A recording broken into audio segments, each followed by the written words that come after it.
بسم اللہ الرحمن الرحیم۔ ناظرین السلام علیکم۔ آج کی ویڈیو میں ہم حضرت عمر رضی اللہ تعالیٰ عنہ کے اسلام لانے سے پہلے کا واقعہ بیان کریں گے، جو کہ یقیناً آپ کی معلومات اور ایمان میں اضافے کا باعث ہوگا، تو ویڈیو کو آخر تک ضرور دیکھیے گا۔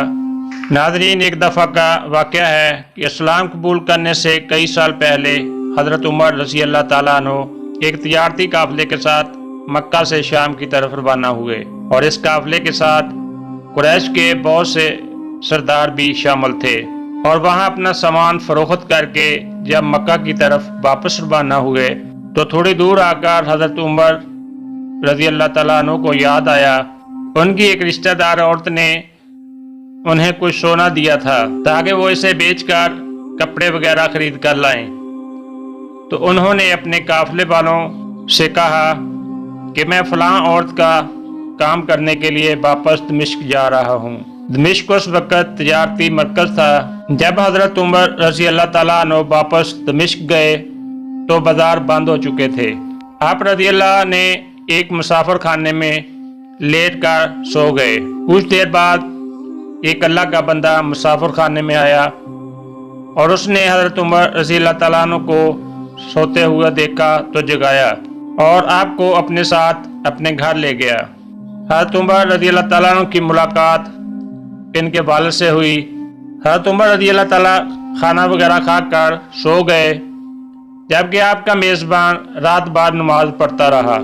جب صبح ہوئی تو آپ کے میزبان نے کہا کہ آپ بازار ابھی مت جاؤ، بازار میں اکثر ڈاکو مسافروں کو لوٹ لیتے ہیں۔ یہ کہہ کر وہ سو گئے کیونکہ وہ رات بھر جاگتے رہے تھے، اور حضرت عمر رضی اللہ تعالیٰ عنہ اکیلے ہی بازار چلے گئے۔ ابھی بازار بھی نہیں کھلا تھا کہ کچھ دیر گزری تھی کہ ایک عیسائی پادری اپنے نوکروں کے ساتھ آیا اور اس نے حضرت عمر کی طرف اشارہ کرتے ہوئے کہا کہ اس کو پکڑ لو۔ حضرت عمر رضی اللہ بہت دراز قد تھے، تو ان میں سے ایک پہلوان جسامت والے شخص نے آپ کو پکڑ کر لے گیا اور آپ کو ایک چرچ میں لے جا کر دیوار توڑنے پر لگا دیا، کیونکہ وہ پادری اس پرانے چرچ کو توڑ کر ایک نیا چرچ بنانا چاہتا تھا۔ سارا دن کام کرنے کے بعد شام کو حضرت عمر رضی اللہ تھک کر واپس آئے اور اس پہلے والی جگہ پر پہنچے۔ تو اس پہلے دن والے شخص نے پوچھا کہ آپ کہاں گئے تھے؟ تو حضرت عمر رضی اللہ تعالیٰ عنہ نے اسے سارا ماجرا سنایا۔ تو وہ شخص آج بھی آپ کو اپنے ساتھ اپنے گھر لے گیا اور اس نے کہا کہ کل بازار جاتے ہوئے مجھے اپنے ساتھ لے جانا۔ یہ کہہ کر وہ شخص نماز میں مشغول ہو گیا۔ حضرت عمر رضی اللہ تعالیٰ عنہ سو گئے۔ جب صبح اٹھے تو انہوں نے اپنے معزز میزبان کو سوتے ہوئے پایا، تو آپ نے اپنے میزبان کو جگانا مناسب نہ سمجھا، اس لیے آپ پھر اکیلے ہی بازار چلے گئے۔ اتفاق سے آج بھی وہی پادری اپنے نوکروں کے ساتھ آیا۔ حضرت عمر رضی اللہ تعالیٰ کو پکڑ کر اپنے ساتھ لے گئے، کیونکہ آپ ایک پردیسی تھے، آپ کیا کر سکتے تھے، اور آپ اکیلے تھے، آپ کے پاس کوئی ہتھیار نہیں تھا، جبکہ دوسری طرف پادری کے ساتھ بہت سارے ہتھیار بند لوگ تھے۔ آج بھی حضرت عمر رضی اللہ تعالیٰ گرجے کی دیوار کو ہتھوڑے سے توڑتے رہے، تو پادری اور ان کے نوکر اسے کام میں مصروف دیکھ کر چلے گئے، اور اسی دوران حضرت عمر رضی اللہ تعالیٰ تھک کر دیوار کے سائے میں سانس لینے کے لیے بیٹھ گئے۔ پادری چپکے سے گھوڑے پر آیا اور حضرت عمر کے سر پر پٹا دے مارا اور کہا کہ یوں ہی ہم سب گھر گئے، تو نے کام چھوڑ دیا۔ تو حضرت عمر رضی اللہ تعالیٰ نے صبر کا دامن ہاتھ سے چھوڑ دیا اور اس پادری کو کھینچ کر گھوڑے سے نیچے گرا لیا اور اسی ہتھوڑے سے اس کے سر پر کئی بار کیے، جس سے وہ چیخنے چلانے لگا اور مدد کے لیے پکارنے لگا۔ حضرت عمر رضی اللہ تعالیٰ نے ٹوٹی ہوئی دیوار کا ایک ٹکڑا اٹھا کر اس کے سر پر دے مارا اور اس سے اس نے جان دے دی۔ اسے مرتا دیکھ کر حضرت عمر رضی اللہ تعالیٰ تیزی سے بھاگے اور اس راستے کو چھوڑ دیا جس سے آپ دمشق پہنچے تھے، اور کسی اور راستہ سے واپس مکہ کی طرف روانہ ہوئے۔ شہر سے نکلے ہی تھے کہ ایک کھچر پر سوار رومی آدمی سے آپ کی ملاقات ہوئی جو کہ روم کا تھا اور آپ سے کچھ باتیں کہنے لگا، لیکن نہ تو حضرت عمر رضی اللہ اس کی زبان سمجھ سکتے تھے اور نہ ہی آپ رضی اللہ کی زبان اسے سمجھ آتی تھی۔ اس نے اپنی تلوار سے آپ پر حملہ کر دیا۔ آپ رضی اللہ نے اس سے تلوار چھین کر ایک ہی بار سے اس کا کام ختم کر دیا۔ ناظرین، اس کے بعد جو کچھ ہوا وہ خود حضرت عمر رضی اللہ تعالیٰ نے اس طرح بیان کیا ہے کہ میں ایک گرجے میں پہنچا۔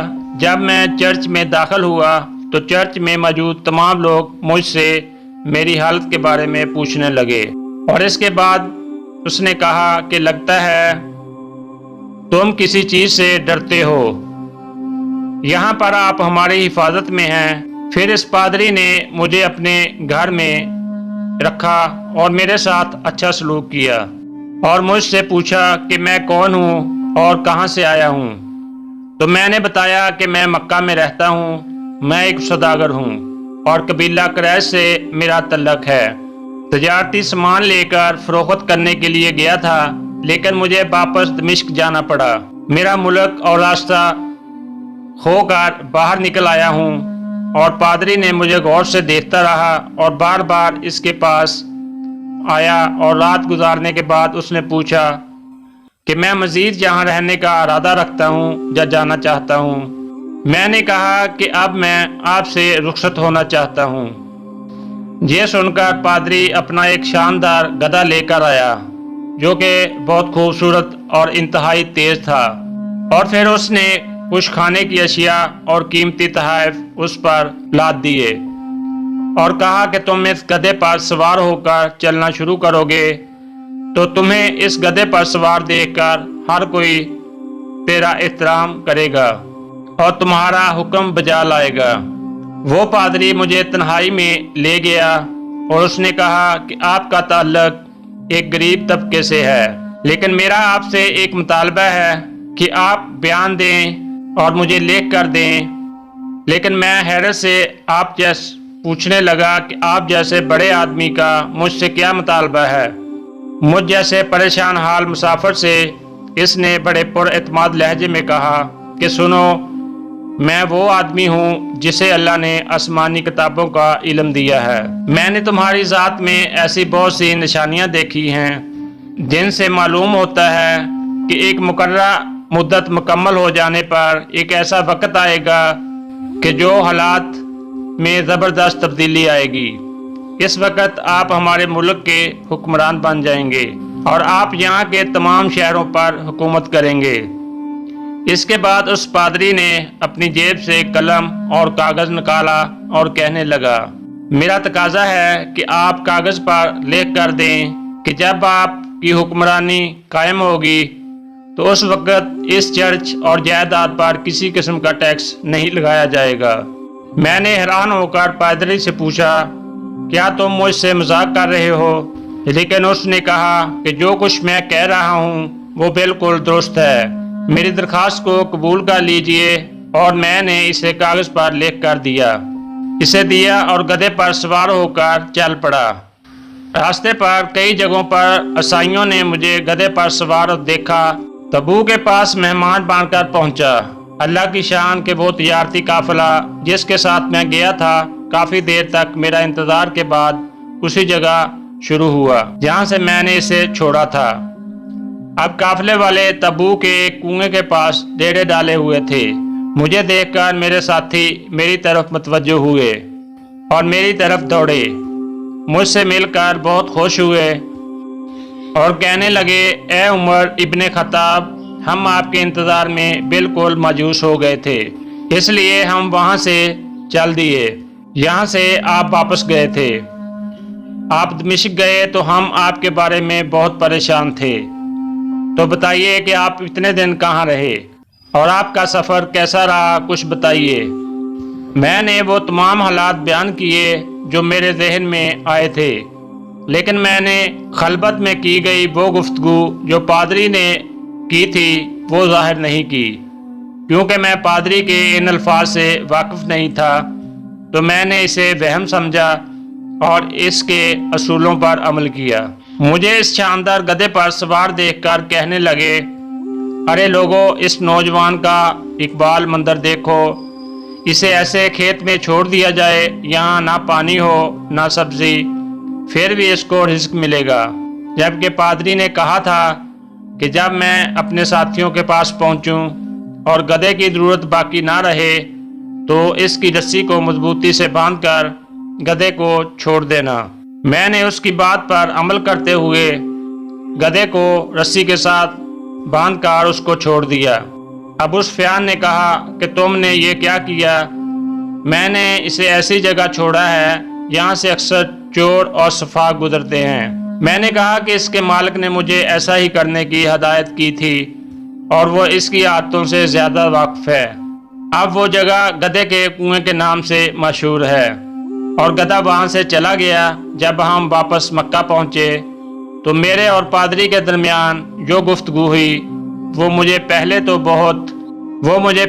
بہت دنوں تک اپنے دل میں نہیں بھول سکی، مگر میں نے اسے راز میں رکھا۔ لیکن پھر میں نے اپنی رشتہ دار خاتون جس پر میں اعتماد کرتا تھا اس بات کا انکشاف کیا۔ جس نے مجھے سونا دیا تھا وہ بہت ذہین خاتون تھی۔ اس نے مجھ سے کہا، بیٹا عمر، مجھے تم میں بچپن ہی سے اچھے آثار نظر آ رہے تھے۔ جب تم چھوٹے بچے تھے تو میں نے ایک بار تمہیں خواب میں دیکھا تھا۔ میں نے خواب میں دیکھا کہ آپ کا قد بلند ہو گیا ہے اور آپ کا قد آسمان کو چھو گیا ہے۔ میں نے خواب میں کہا کہ ہائے میرے بچے کا کیا ہو گیا ہے؟ کسی نے کہا کہ اس لڑکے کو دنیا میں بھلائی نصیب ہوگی، یہ مقام حاصل کرنے والا بن جائے گا۔ میں نے جب یہ سنا تو میں اسی طرح کی باتوں کا مطلب نہیں جانتی تھی۔ مکہ میں ایک شخص تھا جو کہ بہت نامانوس تھا، عام لوگ بھی نہیں جانتے تھے، لیکن قریش کے کچھ سردار ان کو جانتے تھے اور ان کا بہت احترام کرتے تھے۔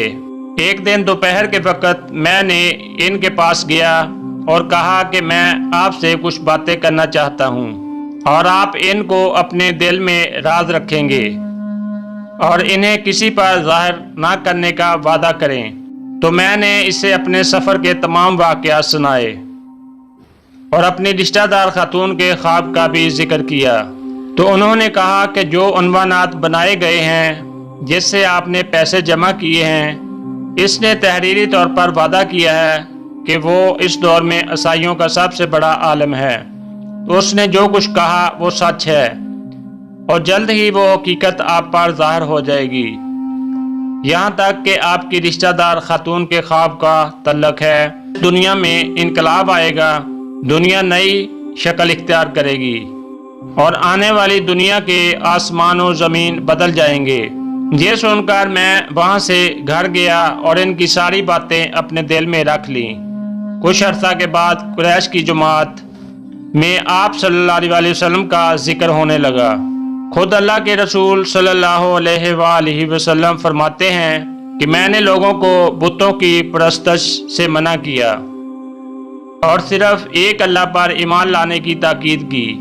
جلد ہی اللہ تعالیٰ نے اسلام کو ظاہر کر دیا اور مجھے یقین ہو گیا کہ حالات وہی ہیں، وہ اسی سمت پر چل رہے ہیں جس کی طرف آسمانی کتابوں کے مصنف نے اشارہ کیا تھا۔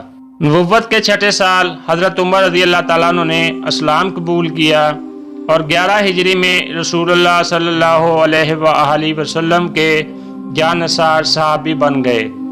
ناظرین، آپ صلی اللہ علیہ وآلہ وسلم جب دنیا سے پردہ فرما گئے تو حضرت ابو بکر رضی اللہ تعالیٰ عنہ مسلمانوں کے پہلے خلیفہ بنے اور آپ کی وفات 13 ہجری میں ہوئی، جس کے بعد حضرت عمر رضی اللہ تعالیٰ عنہ کی خلافت کا دور شروع ہوا۔ آپ کے دور خلافت میں جب حضرت عمر رضی اللہ تعالیٰ عنہ خلیفہ بنے تو آپ شام تشریف لے گئے تو ایک بہت بوڑھا آدمی جس کے بال برف کی طرح سفید ہو چکے تھے، ان کے ساتھ ایک گروہ تھا۔ یہ عیسائیوں کا گروہ آپ کی خدمت میں حاضر ہوا اور پوچھا کہ اے امیر المومنین، کیا آپ مجھے جانتے ہیں؟ حضرت عمر رضی اللہ تعالیٰ عنہ نے فرمایا کہ اگر آپ شام کے وقت فلاں نگر کے پادری ہوتے ہیں تو میں آپ کو پہچانتا ہوں۔ تو انہوں نے کہا کہ ہاں میں وہی کاہن ہوں جو حضرت عمر فاروق رضی اللہ تعالیٰ عنہ نے آپ سے تحریری طور پر کہا تھا۔ اللہ تعالیٰ نے اپنے رسول صلی اللہ علیہ وآلہ وسلم کے ذریعے ہمیں عزت دی ہے اور اللہ کا پسندیدہ دین اسلام ہے، اور ہم نے ان باتوں سے ڈرایا تھا۔ آپ نے فرمایا کہ سو اب تمہیں اسلام قبول کرنے سے کیا روکتا ہے؟ اس نے اپنے ساتھیوں سمیت مل کر کلمہ پڑھا اور اسلام کی دولت حاصل کی۔ ناظرین، یہ تو تھا حضرت عمر رضی اللہ تعالیٰ عنہ کی زندگی کا ایک اہم واقعہ اور سبق آموز واقعہ۔ ہم سب کو ان صحابہ کرام رضوان اجمعین کے ساتھ سچی محبت کرنی چاہیے اور قرآن و حدیث پر عمل کرتے ہوئے اپنی زندگیوں کو اسلامی سانچے میں ڈالنے کی کوشش کرنی چاہیے۔ ناظرین، ویڈیو اچھی لگے تو لائک اور شیئر ضرور کیجیے گا اور ہمارے چینل کو سبسکرائب کیجیے گا۔ ملتے ہیں اگلی ویڈیو میں، تب تک اللہ میرا اور آپ کا حامی و ناصر ہو۔ اللہ حافظ۔